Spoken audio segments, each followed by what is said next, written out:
Добрый день! Слава Иисусу Христу! Таня, привет! Я хочу представить сегодня директор колледжа Таня Гепа. Мы учились с дружиной, я так часто об этом проповедую и вспоминаю всегда. Учились в этом колледже Слова и Духа, и чудом Господь Бог нас туда привел. И хотел сегодня, интервью сделать с Таней, драгоценной Тане, которая вот так с нами каждый день, каждый день учила, и это было классно.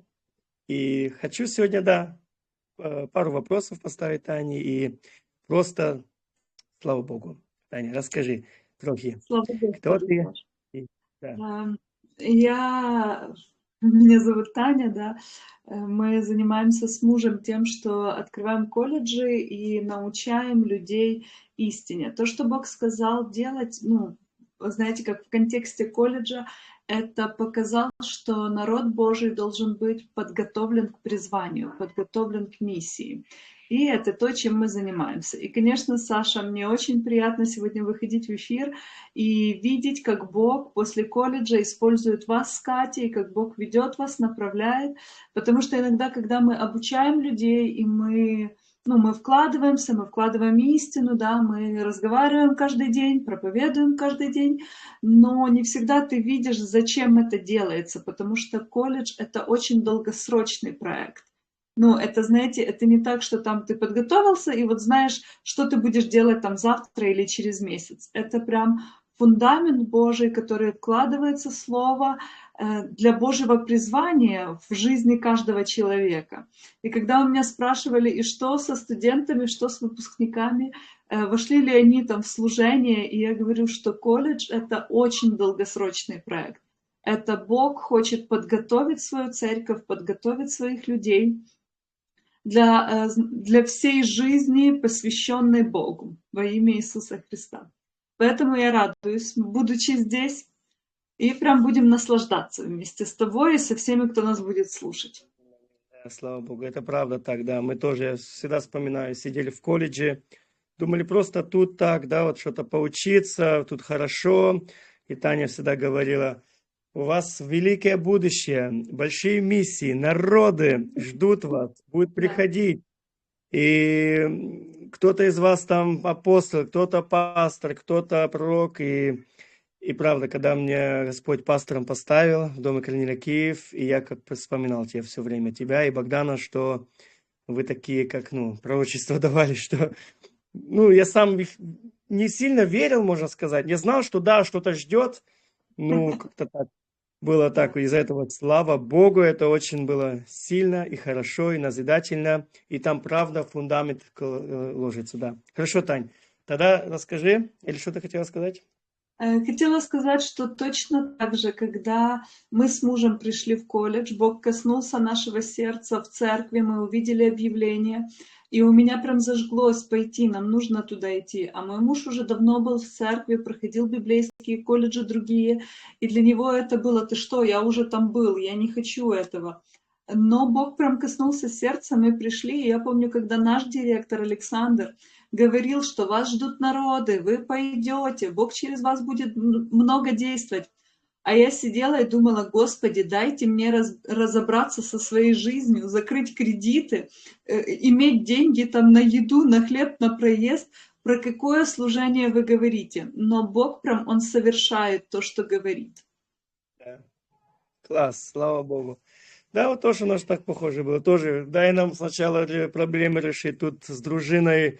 Я это все в Германию хотел, и мы не справлялись там с ребенком, я помню, и с финансами тоже. Рабская работа была, и Господь все просто исправил, и Словом Божьим, и правильным учением, слава Богу. Хорошо, Таня, Да. расскажи нам, будь ласка, как ты пришла к Богу, может, маленько до того, как ты к Богу пришла, и какой у тебя тоже есть контакты, может, с православием, потому что мы же в реформаторская православная церковь, и тоже что-то интересное мне рассказывала. Уже Бог, когда я спаслась, когда я призвала Иисуса как своего Господа и Спасителя, когда я родилась свыше, ну, мы же вначале не понимаем, ну, там попросили, давайте помолимся вместе, да, давайте примем Иисуса как Господа и Спасителя, то мы же не понимаем, что в этот момент происходит.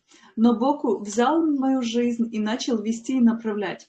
И уже когда я была в служении, в церкви, я уже закончила колледж, и Бог прям мне напомнил тот путь, которым шли.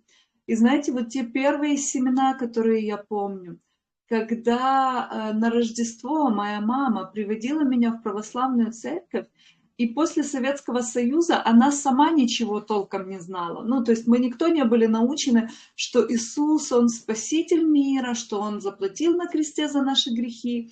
Мы не знали этого. И моя мама все, что могла сделать со мной, это привести меня на Рождество в церковь.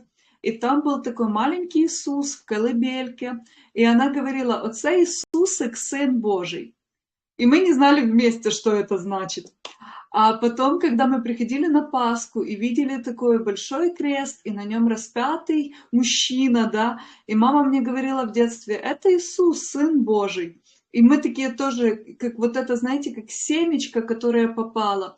И Бог мне показал, что это, ну что через церковь закидывалось семя слова, семя веры. И это настолько могущественно. Такая интересная история была, что у меня, ну вот то, что, знаете, как соприкосновение с церковью. Ну, я уже родилась в независимой Украине, да, но моя мама, бабушка, они были в Советском Союзе, там, где был вот этот атеизм насажден, коммунизм, и рассказывали, что моя бабушка из-за того, что была в партии, стояла возле церкви и проверяла, не заходят ли в церковь студенты, потому что она была в университете. Но при этом, ну, как бы это такая плохая сторона, да, но рассказывали такую историю, мама моя рассказывала, что одна студентка завезла своего ребенка маленького на запад Украины, и там его покрестила бабушка. И эту студентку хотели прямо выгнать с университета, потому что это же запрещено было. И моя бабушка под свой страх и риск вступилась за нее и не позволила эту девочку просто выгнать с университета. И я такая думаю: Боже, Бог прям, ну вот находил, даже мы не знали Бога, мы не знали ничего о нем, мы не знали Библии, но Бог настолько касался сердца, что с одной стороны, да, партия заставляла стоять у ворот церкви и следить, чтобы не приходили студенты, а с другой стороны сердце мягкое было, что даже вступались, ну как не из-за зла противились церкви, но прям вступались, открывали свои уста за безгласных. И для меня это такая прям, ну, как такие точки, где прям, как моя семья, ну, вот мы все, ну, там еще мое поколение, родственники, соприкасаются. И потом уже я была первая, кто приняла Иисуса Христа как Господа и Спасителя, родилась свыше. И моя мама покаялась потом, ну, то есть так все родственники приняли Иисуса. Да, брат, все хорошо со связью? Чуть-чуть подзависла. Ну и так вот, если посмотреть, потом моя мама рассказывала, пока у Саши налаживается связь, да расскажу вам. Моя мама рассказывала, что когда мне было 5 лет, мы просто с ней шли по улице, и стоял столик, на котором продавались книги, продавались ну, какие-то книги, Библия, и моя мама вообще не знала, что это такое. И в 5 лет, будучи маленькой, я подбежала прям к этому столику, схватила Библию детскую и уже ее не отпустила с рук. Маме было очень неудобно, она говорит, предлагала прям заплатить этому мужчине. Он такой: нет, мы не берем денег, просто приходите на собрание. Конечно, на собрание тогда никто не пошел, но вместе с тем я помню, как все детство я ходила и просто брала Библию и просила, чтобы сестра, старшая мама мне ее читали. И я понимаю теперь уже, оглядываясь назад, что это Божье призвание и вот Божье желание найти меня, касаться моего сердца, оно было прям с самого детства. И Бог прям продолжал, да, продолжал вести и искать меня. И такие еще, как тоже истории, которые Бог мне уже потом показал, насколько Он меня искал и какое было противление. То есть насколько прям твердыни дьявольские, они не позволяли прийти в церковь, прийти к Богу, чтобы познавать Его. Когда я уже была в институте, у нас было, ну, просто объявление было повешено, что бесплатные уроки английского проходят. Мы с подружкой поехали прям на Контрактовую площадь в Киеве, и заходим так, а уроки были на 2-м этаже. И когда мы зашли, мы прям услышали прославление, то есть мы услышали, что это церковное что-то. Мы как начали оттуда бежать, за нами какой-то парень. Он такой: девочки, да постойте. Мы прям бежали, ломились как можно дальше. И, ну, вот так вот прям твердыни были насеяны против церкви. Прям дьявол обманывал, ну, что церковь, секта, что это так плохо, что это прям затащат, затянут. А на самом деле церковь — это что? Это место, где мы можем познавать Бога, где мы можем помогать друг другу, молиться друг за друга, где меняются наши характеры 100%, когда мы там вместе соприкасаемся.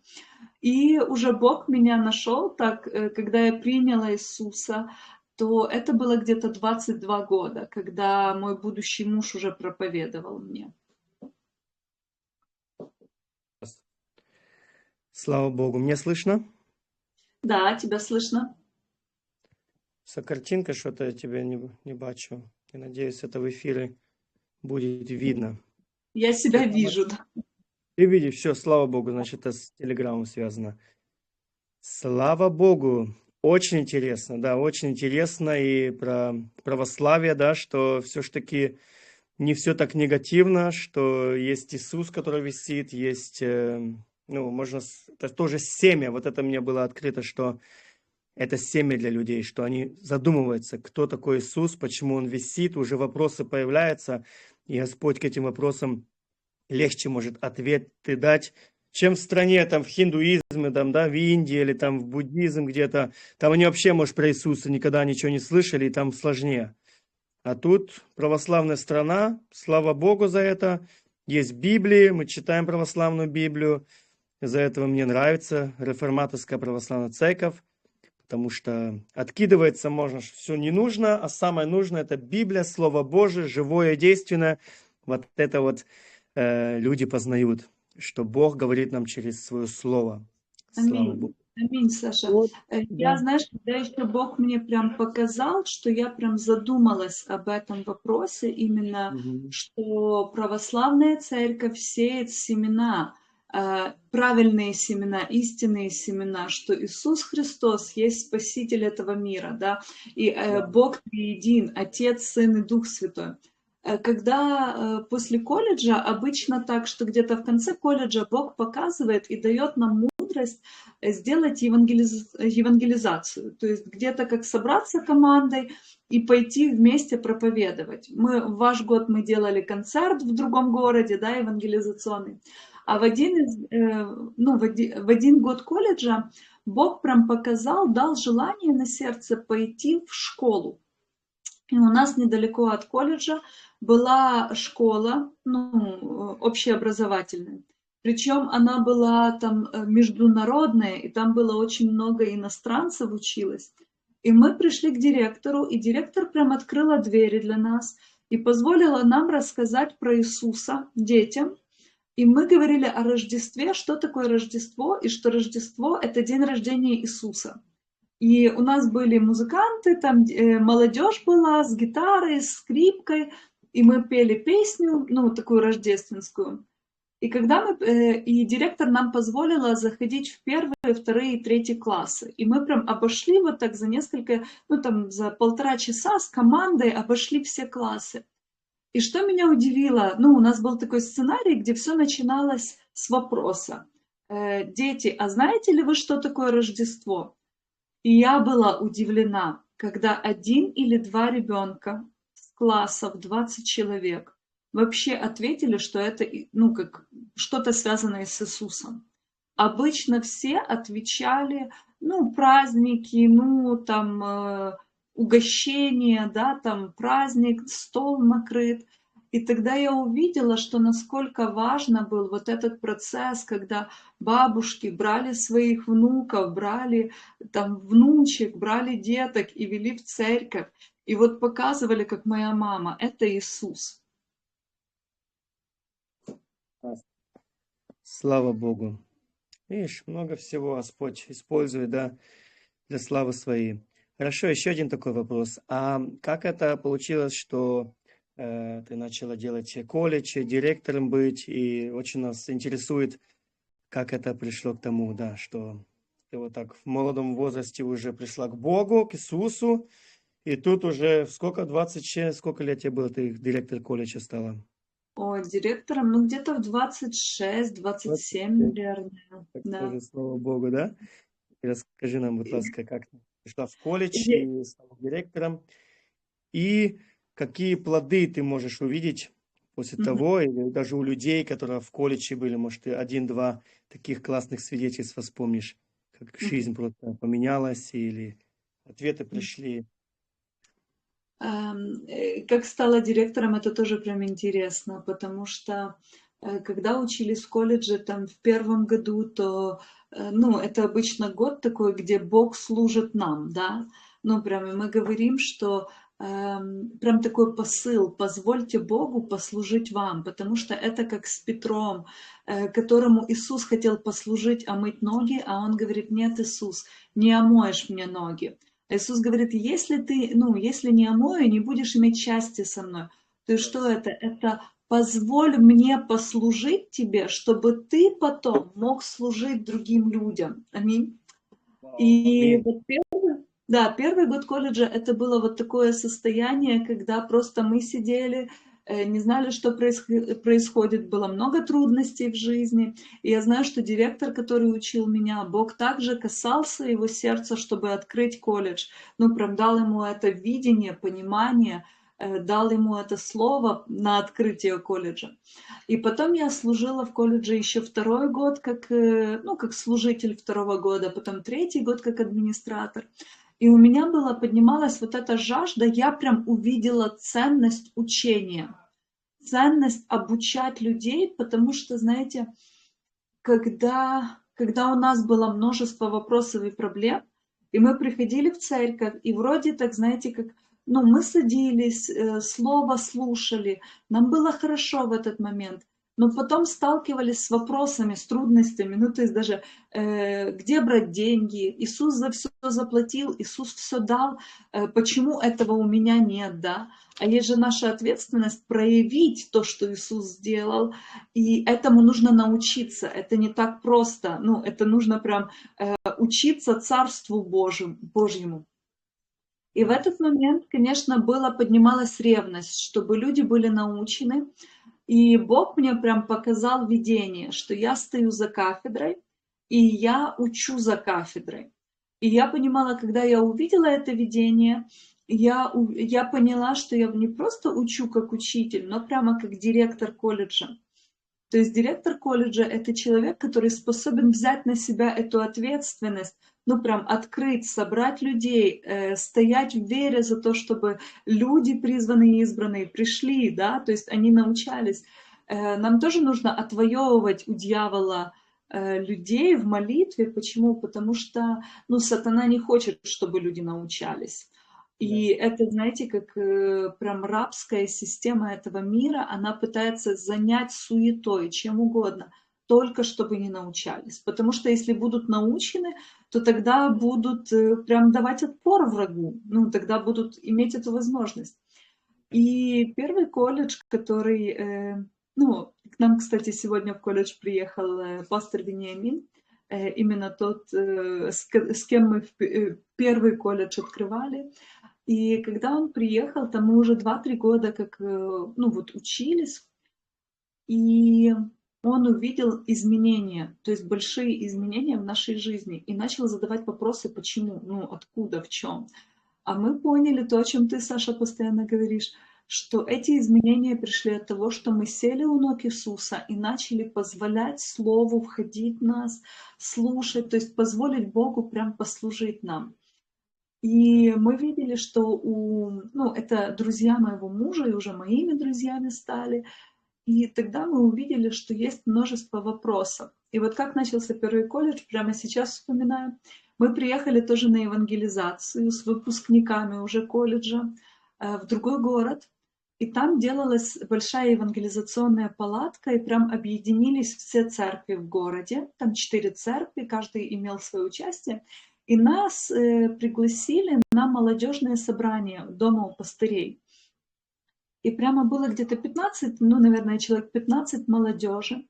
И я начала задавать им вопросы. А сколько ты в церкви? И там девочка одна говорит, там 10 лет. И я такая, вау, класс, что Бог делал за это время в твоей жизни? А она такая, ничего. Я так, а ты что-то получала от Бога? Ты что-то брала от Бога? Она такая, нет. И знаете, у меня был вопрос, а почему ты в церковь ходишь?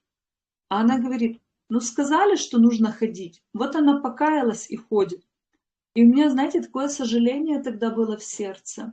Потому что я видела, как за 3 года, когда мы были научены, как стоять в вере, как двигаться, и мы видели, как Бог исцелял через нас, мы видели, как Бог покрывал наши кредиты, мы видели, как Слово работает, я видела, как исцеление Божье в моем теле проявлялось.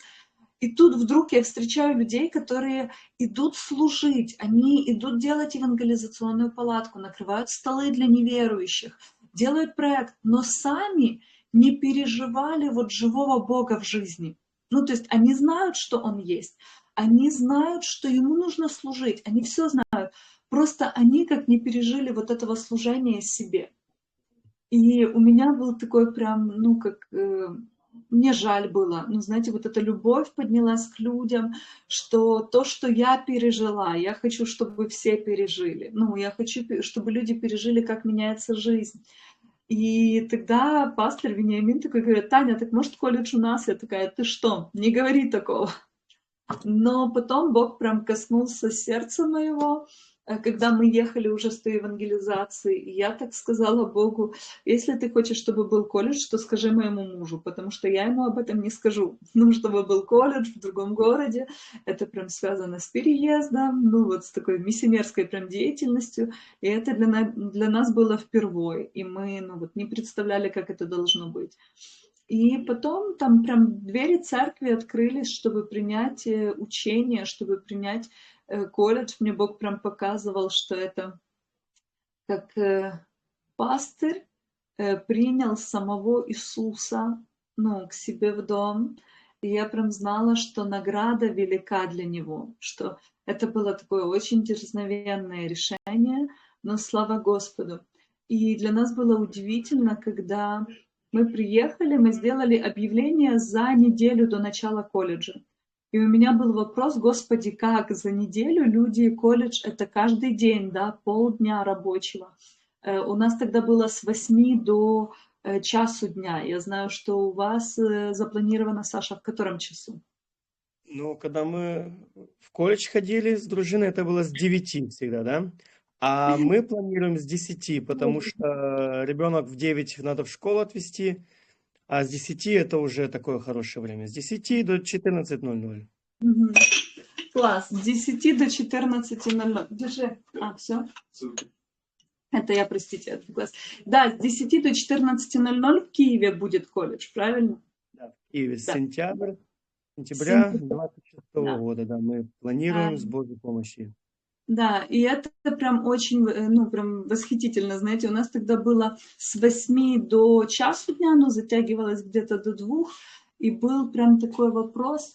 Сейчас, секундочку, Саша, бери все, что тебе нужно. Пожалуйста, добрый, да. Держи, держи, держи. Сори, это прям студенты собираются в колледже и собираются прям Ты что же делать это. находишься в колледже, да? Сейчас расскажи, или доскажи и скажи, где ты сейчас тоже находишься, очень Я, интересно. да, нахожусь в колледже, просто в другой комнатке. Там уже в 3 часа началась молитва. Это они такие за стаканчиками с водичкой пришли, а я как раз заняла тут другую комнатку. Вот. И получается, что У нас было полдня колледжа в первой половине, ну, с 8 до часу. И у меня был вопрос: Господи, где люди возьмут, ну, где найти людей, которые за неделю решат изменить свою жизнь и пойти в колледж на 9 месяцев, с сентября по май, на каждый день, на рабочие дни. И я просто стояла в вере. То есть я просто сказала: Отец, я послушна тебе, а ты приводи студентов, приводи тех, которых ты предназначил и приготовил для этого времени, ну, которые предназначены Богом от начала мира, чтобы именно быть в этом учении, чтобы принять это слово. И мое удивление было огромным, потому что в первый день колледжа пришло около 20 людей. Вау, И это была просто революция, ну, это был фурор, потому что, ну, Саша, а ну напомни, сколько в ваш год училось людей? Ну, в первом или втором году? В первом. В первом было 9, 10, 12, да, так? Да, да, где-то 9-10, а когда только начиналось, это же вы еще чуть-чуть там на недельку позже Чуть присоединились. позже. А, Я тоже за неделю уже решился пойти. Это очень все быстро у меня было, да. да, да, да. А когда начинался только колледж, то было вообще четверо. Ну, то есть, и пастор Ой. спрашивал меня: Таня, люди еще будут? Я говорю: пастор, все призванные и избранные приходят во имя Иисуса. Потому Верно. что это, знаете, сам Бог призывает, но наша часть ответить. И скажу вам, что мы как-то разговаривали с мужем, знаете, за этим. Ну вот первый колледж, который мы с мужем заканчивали, был, Александр был директором, прошло 8 лет с тех пор. И мы проходили разные моменты. Ну, то есть уже вот несколько лет, там сколько, 4-5 лет, ну, я уже сама, ну, мы с мужем ведем колледж.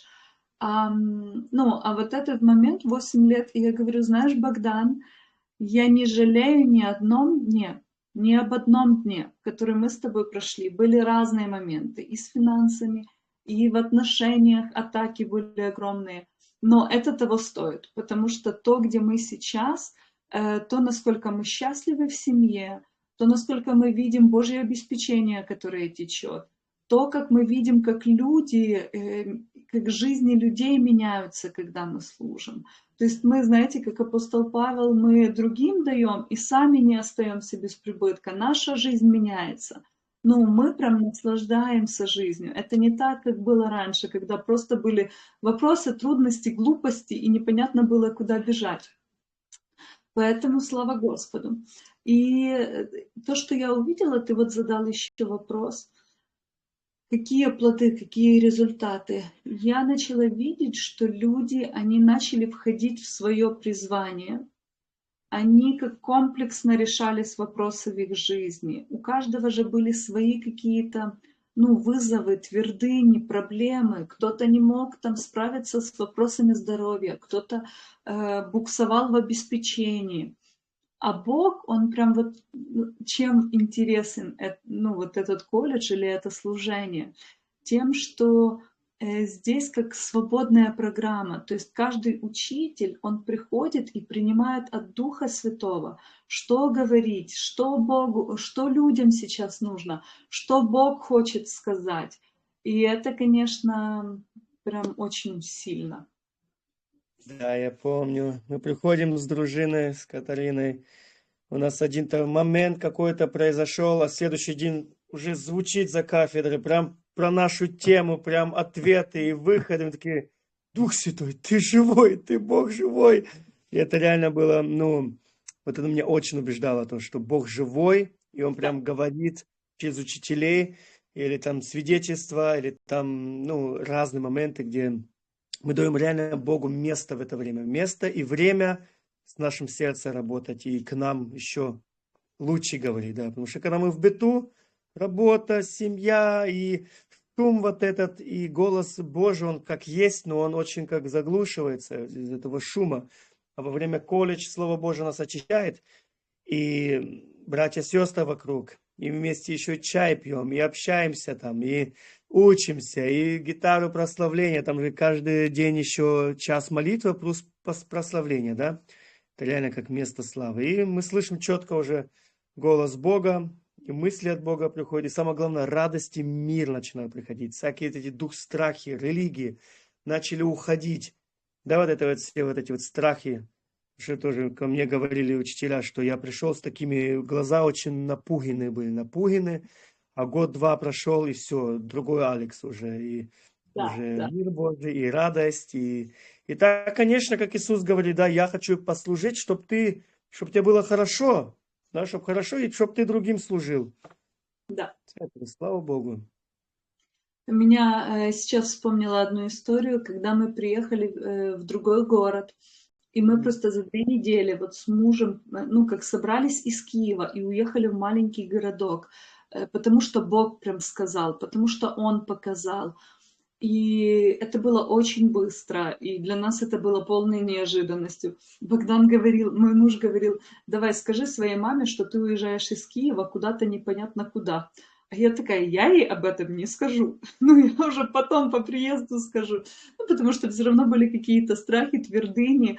Обычно то, что Бог тебе говорит, это непонятно для людей вокруг. Ну, то есть они этого не видят, они не понимают, и такие просто, что вы делаете со своей жизнью, чем вы занимаетесь?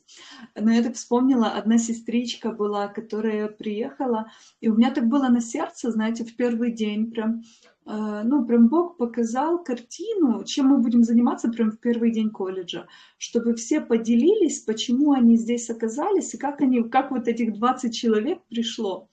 И одна сестра встала и говорит, я так хотела учиться. Я так хотела учиться, я хотела познавать Бога, но у нее 2 маленьких детей было, ну там буквально там года где-то 4 и 2. И она такая говорит, что просто для нее это было ну нереально. Ну, и она говорит, я видела ваш сайт в Киеве. А я так удивилась, но я не думала, что у нас настолько известный сайт был, чтобы его вот кто-то прям увидел. И она такая, я видела. И я говорила Богу, Бог, ну я так хочу, ну мне же невозможно с 2 детьми. И говорит, и тут через месяц вы приезжаете. Я так, вау, прям, ну Бог отвечает на нашу жажду. Он ее же вкладывает, и он потом отвечает. И это прям очень могущественно. Тоже верим, да, что все избранные, призванные приходят на колледж Слова и Духа 26-й год.